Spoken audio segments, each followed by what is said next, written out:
What's up, you guys? Welcome back to my channel. My name is Tori. I'm a fourth year medical student, and I am just here on the internet to pass out some advice to people who might be wanting to do this so they could do it a little bit easier than how I did it. They ask you how you are, you just have to say that you're fine when you're not really fine. But there are just so many things that I wish that I would have thought about, learned about, paid attention to before I started this whole process, just to make it maybe not easier, but to like set better expectations. Just really felt like it would have helped. So hopefully it can help you too. If not, that's cool. If it does, that's amazing. So yeah, let's go ahead and get started with our list.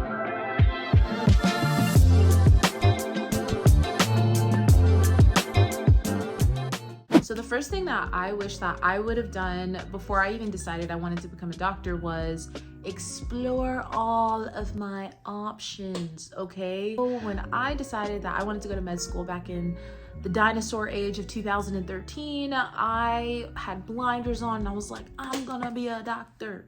Yeah. And while I'm very happy in 2024 that I am going to be a doctor and I'm glad with the decision I made, I think I did a disservice to myself by not investigating what other options were out there, what other careers were there. If you're like me and your goal is, I want to help people because I want to be altruistic, but I also really like science and I want to bring those two things together, take some time to investigate what other jobs can do that for you, because there are a lot of other jobs that can do that for you. And you don't just have to be a doctor to do those things. Nursing and nursing practitioner, physician assistant, working in the public health sector. Maybe you don't have as direct patient care, but like you're still helping people in a different way.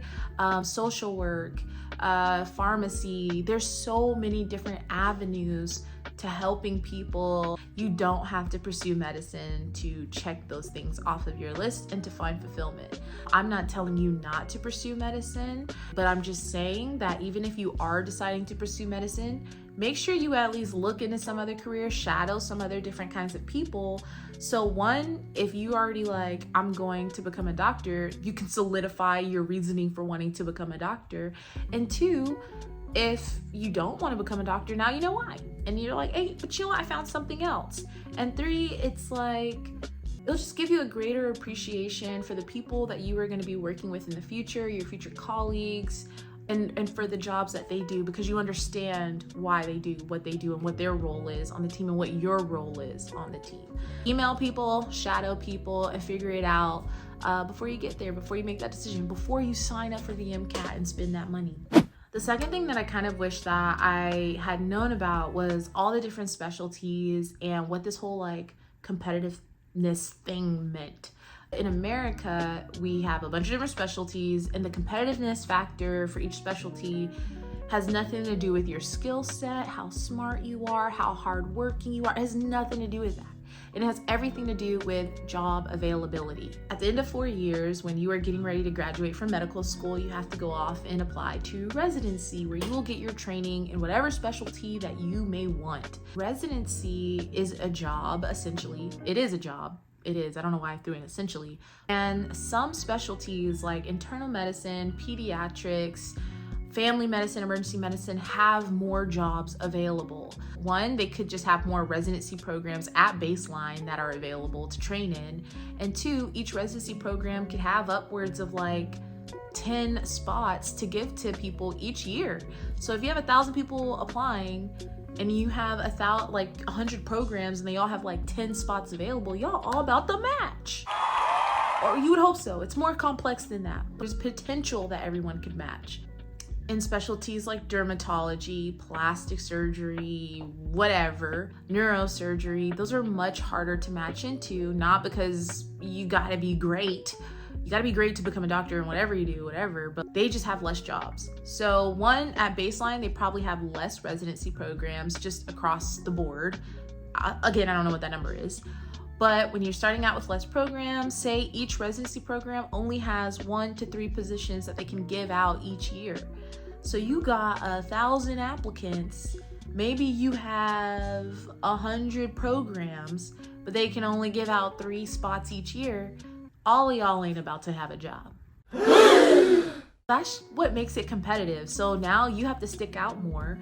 You have to have the grades. You have to have the research. You have to have the connections to get into some of these programs. So the reason why I think that kind of information is important to know when you're coming in, not to say you have to know what you want to do when you come into medicine, because that's 100% false. There's no rush to know what you want to do. But if you do know that you want to do something competitive, this allows you to get your foot in the door a little bit earlier. When I say earlier, I mean at first year sometime. I'm not talking about you walk in med school day one, you trying to get research. Calm down. That's not what we're talking about. After the adjustment period of adjusting to medical school, however long that adjusted period may be for you, there is value in seeking out mentorship, research, volunteer opportunities, and whatever and whatever field that you think you may want to go into. Building a solid foundation for yourself requires work, and it requires work early on, so you're not fumbling at the end of the game, all right? If you're somebody who's coming in and you don't want to do it, you're not looking to do a competitive specialty, or maybe you don't know what you want to do, after that adjustment period at the beginning of med school, it is still okay to go seek out all those things that we have talked about. There's nothing wrong with doing that in first year. Again, it's just about setting up a good foundation for yourself and getting your foot in the door a little bit earlier, so you're not trying to do so much groundwork at the end. The next thing that I wish I would have really paid attention to was the financial costs associated with this whole entire process of trying to become a doctor. I know you're probably like, girl, duh. It's expensive. Education's expensive. You're right. You're not wrong. I'm not saying you're wrong. But I am saying that me personally didn't know about some of these other little costs that's up in there. Outside of tuition and rent and food and car maintenance, there are other expenses that are not like $1 here, $1 there. They're like a few hundred here, 1,000 here. It's expensive. Now, as someone who took some gap years and who had a job, low-key, I wish I would have saved some of my money for a rainy freaking day, and I didn't, okay? Things like our board exams, like step 1 and step 2, which you have to take before you graduate, and to match. Outside of that, we got things like UWorld, which is a question bank that you have to buy twice for those exams, which costs anywhere from like $300 to like $500 and something dollars, right? Not cheap. Then you have all the board prep materials that are not cheap either, and that you may or may not, depending on whether you want to use them or not, come out of pocket for. So things like Sketchy and Osmosis, and Pathoma has a free version too. So I mean, there's just other things that are not free and could be costly and could add up over time. If you do not handle your money right, you could be wrecked, okay? And there's no money in here.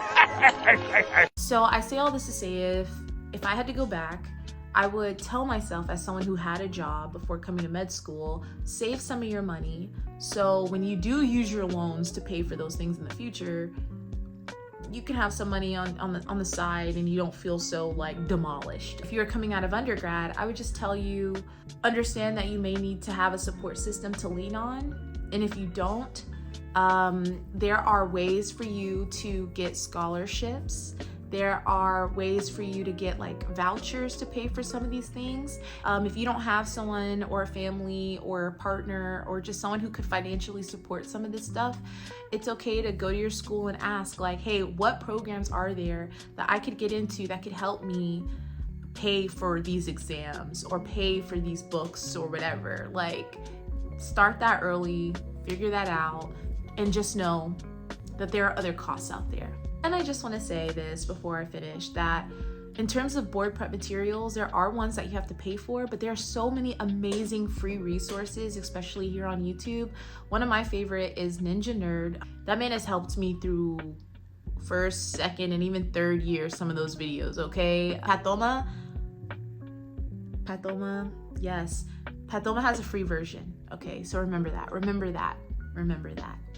Points number 4 and 5 are kind of tied in together. Something that I wish that somebody would have like sat down and told me. Number 4, med school is going to be hard, but maybe not in the way that you would expect it to be hard. I think we all expect it to be academically rigorous. I think we all expect it to be very tiring, okay? But sometimes I think that we're not transparent enough about how much of a sacrifice this whole process is. You're sacrificing time with family, sacrificing time with friends, sacrificing earning, okay? Because most of us don't work during this process because it's pretty difficult to hold a steady job and like go to school. I mean, I think there are people that do it, but it's difficult. You're just sacrificing a lot, and while you're in med school, the payback, that delayed gratification, you're not feeling it right now, okay? Like when you miss that wedding, when you miss that baby shower, shoot, you might miss a funeral or something too. Like that can add up and make you feel some type of way. Just understand that this is a sacrifice, okay? And you're gonna have good days, you're gonna have bad days, and there are gonna be times where you want to be with your family and friends and you don't wanna be sitting in a room looking at freaking sketchy for the umpteenth time. There are gonna be times where you're feeling so low, and I just need you to remember that you're not alone in that feeling. A lot of us go through it, and it's okay to always reach out to somebody.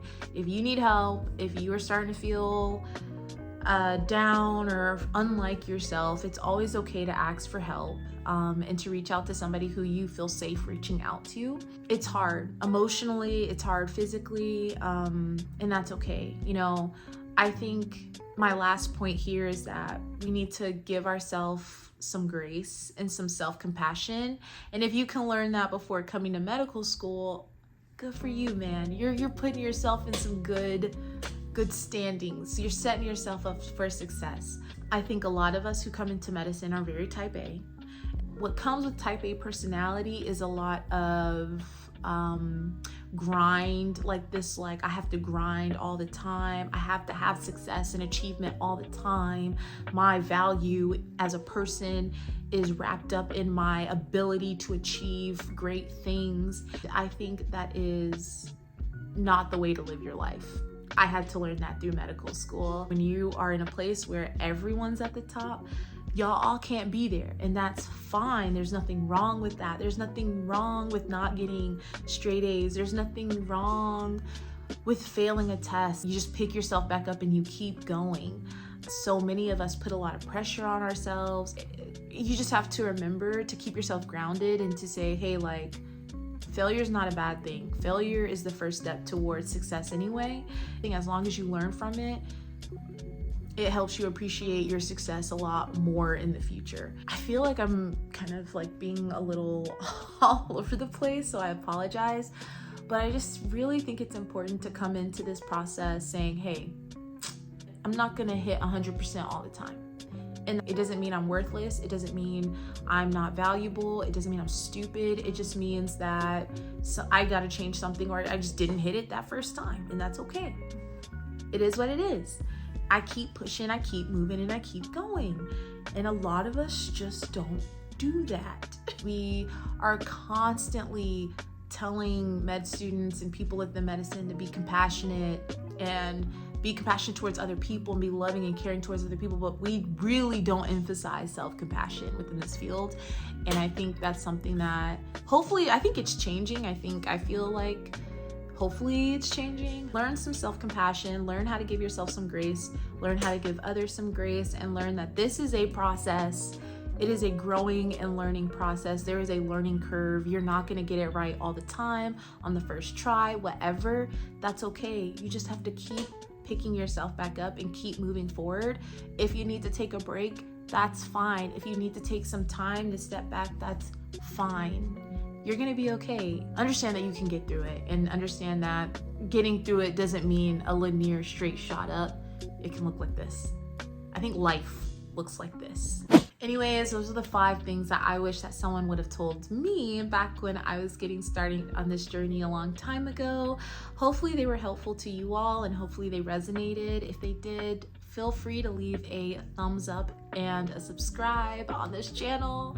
And if they didn't, that's totally fine too. We're all different, and maybe you had different things that you wish you would have known, or maybe you have different questions that you wish you were answered. And if that's the case, leave that down below. Like, we can all learn and grow from each other. Like, what are some things, if you've gone through this process, that you wish you would have known and would go back and tell somebody? And then if you're getting ready to start this process, what are some things that you wish you could know before you start? So yeah, leave those things below. We can all help each other. That's what we're all here for. Yeah. Thank you so much for sticking out towards the end of this video. I hope you stick around. So yeah, see you in my next one.